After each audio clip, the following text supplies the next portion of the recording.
Assalamualaikum warahmatullahi wabarakatuh. Sebelumnya saya mohon maaf terlebih dahulu.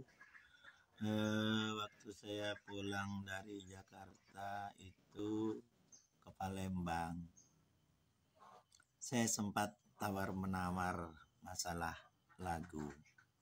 Saya mau nyanyi di organ, tapi saya cuma punya uang 20.000.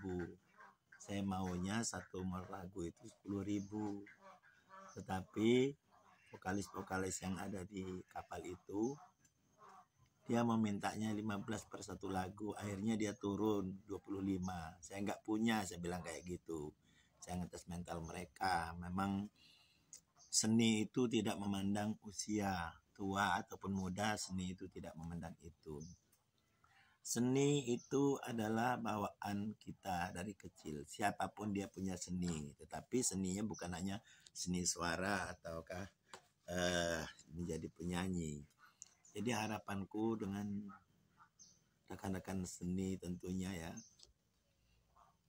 beda kesempatan orang yang lagi capek di atas kapal, mungkin dia juga ingin hiburan seperti saya. Sebenarnya sih malu sih tawar-menawar seperti itu. Tapi bagaimana, kita juga pengen nyanyi. Tadinya saya minta 2 buah nomor lagu itu 20.000. Tapi lama-kelamaan aku pikir lah berapa aja nanti, sekuat tenaga saya menyanyi. Dan karena kan malam itu saya lupa minum. Jadi di tengah malam itu tuh memang keadaannya itu air liur kita kental, kerjanya merokok dan merokok. Jadi adanya anak-anak yang sering di studio di Jakarta itu direkrut orang-orang yang dari jalanan dimanapun, karena mereka juga belum ada kesempatan untuk itu, karena mau menembus itu harus mempunyai dana yang besar. Tapi kalau namanya rezeki, seperti Farel itu direkrut anak jalanan atau pengamen jalanan, dia bisa untuk melejit di depan istana. Jadi aku harap kepada Bapak Ibu semuanya, baik penumpang kapal maupun penumpang mobil, bus, baik di jalan maupun di mana, kalau ada pengamen, nggak perlu dihina. Kalaupun tidak memberi uang, maaf ya, saya belum punya uang. Kalau mengatakan saya belum punya rezeki, itu salah. Saya uangnya nggak cukup. Gitu. Manis saja. Karena mereka juga bisa jadi mengembangkan bakat. Mereka juga mengasah mental. Mereka mau. Walaupun nggak kasih uang juga mau. Tapi ada juga syaratnya pengamen itu. Pengamen itu kalau sudah dikasih uang, dia tidak melanjutkan suaranya, dia bablas saja pergi. Nah, itu yang kurang senang saya. Apabila sudah dikasih 2.000 atau 5.000, lanjutkanlah. Walaupun itu cuma satu rap, nggak ngulang-ngulangi lagi, nggak apa-apa. Jadi kepada Mbak yang pemandu acara di kapal, saya mohon maaf sekali. Saya bukan merendahkan orang seni, karena juga saya berseni. Makanya saya membuat YT Channel, dikarenakan kalau memori saya itu sedikit untuk menyimpan kisah-kisah panggung itu sulit sekali. Maka saya buatlah YouTube YT Channel Bintang Oku. Biar nanti suatu saat, entah berapa periode kemudian sebelum YouTube ditutup, orang tidak heran kalau ada cucung saya bisa menyanyi, bisa ini, bisa itu. Mungkin ada darahnya dari kita. Nah, berikanlah kesempatan kalau ada orang yang memang pengen sekali nyanyi. Kalau dia memang bukan penyanyi, dia megang mic aja ogah. Mendingan dia megang rokok. Untuk merokok. Dia menikmati saja. Dia tidak mau menjadi pelaku. Tapi kalau orang yang memang berseni, dia mau jadi pelaku. Apalagi mengisi kekosongan yang kelihatannya vakum, tidak ada orang yang mau menyanyi. Dia hanya seru-seruan saja kok. Bukan berarti suaranya bagus, bukan seperti saya, nggak bagus suara saya. Tapi rangernya itu begitu saya ambil rap dari tengah kelangan itu, dia sudah ngeh dengan nada saya, oh gini. Cuman saya juga karena saya tidak minum air putih, maka kan kering tenggorokan ini, apa ya, ikat bahasanya itu, air liur ini tidak lancar.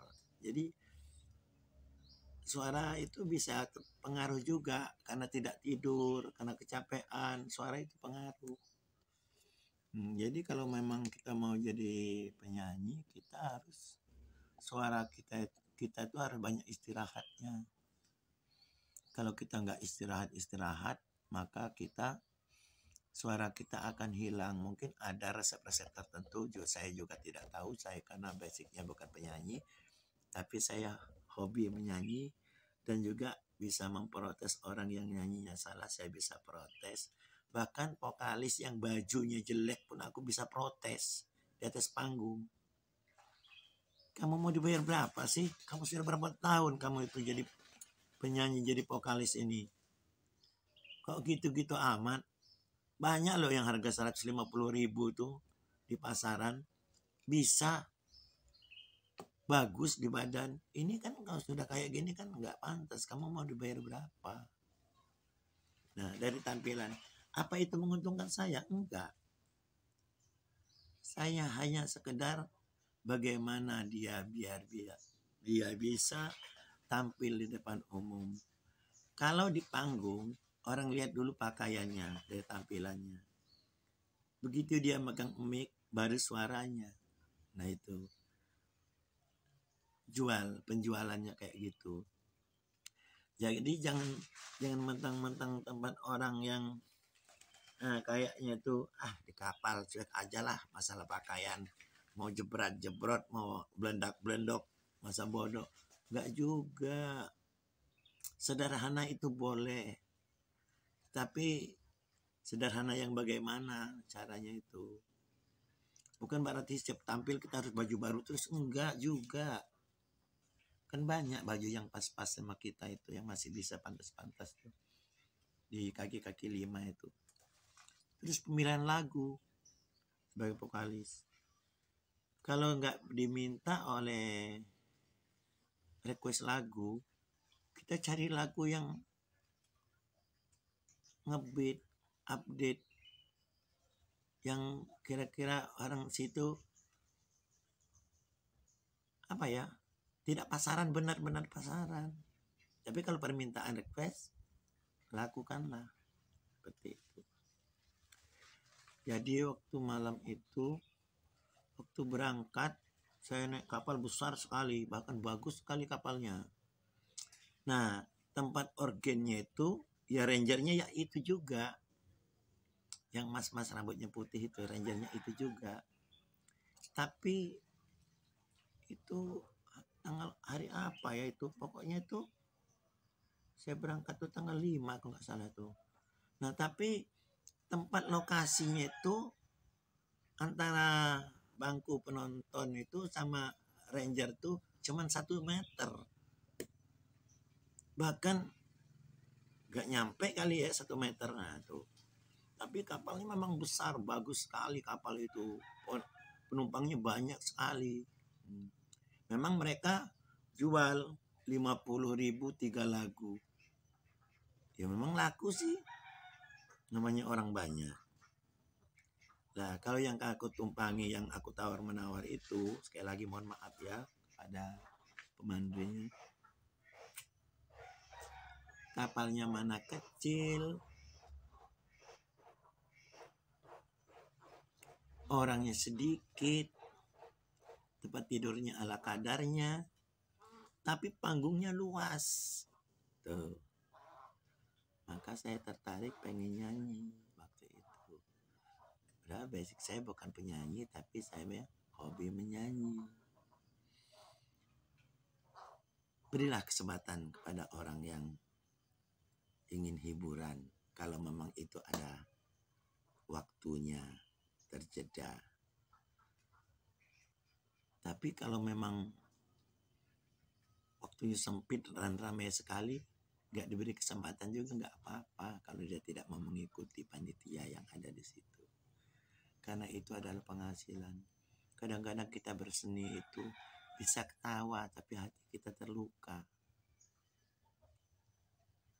Begitu sudah dibagi-bagi itu dapatnya berapa. Kalau di panggung, khususnya untuk di Blitar, Oku Timur, kalau dulu itu masing-masing masuk kantong masing-masing. Tapi kalau sekarang mungkin sama aja dibagi kelompok. Seandainya satu yang dapat job, aku ikut ya dengan kamu. Nanti sawerannya aja saya yang dibagi. Ada seperti itu sekarang ini. Begitu pandemi hilang, musik live lagi. Tapi untuk di Oku Timur, malam itu tidak ada namanya organ. Cuman siang. Kami sebagai MC tentunya bahagia sekali kalau malam itu tidak ada organ. Karena kalau malam ada organ, begitu selesai jam 5, jeda kita itu 2 jam. Jam 7 mau dihidupkan musik, sebentar lagi azan Isya. Dihidupkan selesai Isya, tamu undangan sudah tidak ada, jarang sekali. Yang ada hanya orang mabuk-mabukan. Tapi mabuknya apa itu nggak tahu aku. Pokoknya orang tuh musik tuh harus terus. Dan sekarang alhamdulillah untuk meringankan kami, khususnya saya sendiri yang sudah 57 tahun ini, untuk memandu di atas panggung kami bukan acara inti ya, acara musik. Kami diuntungkan sekali karena siang tadi sudah capek, malam kami bisa istirahat, tidak tampil lagi. Karena kalau malam ditampilkan lagi, waduh sakit-sakit sekali badan. Saya sekarang, kalau saya di atas panggung, pagi saya minum Patigon. Siang selesai makan saya minum Patigon lagi. Untuk nambah stamina saya. Untuk menghilangkan pegalinu kaki saya. Dulu bayaran kami di bawah target vokalis. Kami berdua MC di atas panggung. Sekarang bayaran kami bahkan bisa melebihi dari target vokalis. Tapi job kami tidak menengah ke bawah ya, menengah ke atas job kami. Kalau menengah ke bawah itu sifatnya gotong royong. Kalau menengah ke atas itu bisa ada perhitungan baik sawer maupun keuangannya, jobnya. Ya. Jadi bukan saya merendahkan orang seni, benar-benar saya minta maaf kepada yang memandu, kepada rangernya, kepada semua yang ada di situ. Saya tawar-menawar tuh memang saya pengen nyanyi sekali. Tapi keuangan saya itu pulang dari Jakarta, saya nggak punya uang lagi. Pulang Jakarta, keuangan saya sudah tipis. Itulah kisah. Jadi ada yang komen, "Woi, bos karet kok tawar menawar gitu." Bila saya kan bukan bos karet. Bos karet molor ya.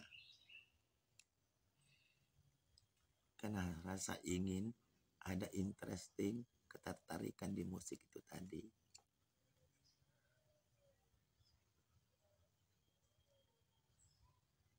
Saya kalau lagu Jawa cukup 5, lagu Sunda cukup 5. Itu lagu-lagu dangdut itu yang bukan ori-ori, yang seperti dangdut happy, saya bisa gitu. Melayu sedikit-sedikit bisa. Jadi MC itu sebelum vokalis datang, MC terlebih dahulu yang nyanyi. Jadi ada paketnya, bahwasanya kita itu bisa juga menghibur di waktu pagi, walaupun tamu undangan belum banyak, kita bisa menghibur daripada tuan rumah itu sendiri. Nah, itulah kisahnya. Kepada rekan-rekan yang komentar, terima kasih komennya ya, karena baik dan buruk komen itu semua tertuju kepada saya terima kok. Kan benar-benar waktu itu nggak ada benar saya. Masa di atas kapal mengeluarkan ATM, dari mana asalnya, di mana tempatnya, gila.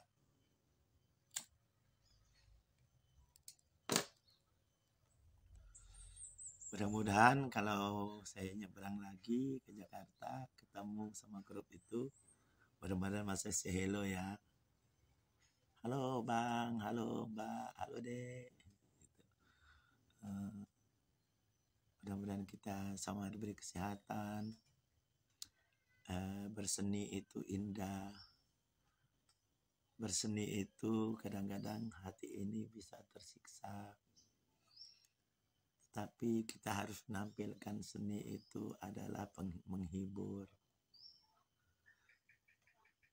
Sekali lagi saya mohon maaf kepada mbaknya. Saya sempat engkel-engkelan, bahkan itu ada siaran langsungnya. Tapi setelah istri saya merekod hanya sedikit karena HP-nya lowbat, dia juga nggak dari awal ngerekodnya. Pas HP saya lowbat, saya masukkan ke YouTube saya, YT Channel Belitang Oku. Situ saya nyanyi bersama arrangernya. Dadah, assalamualaikum warahmatullahi wabarakatuh. YT Channel undur diri.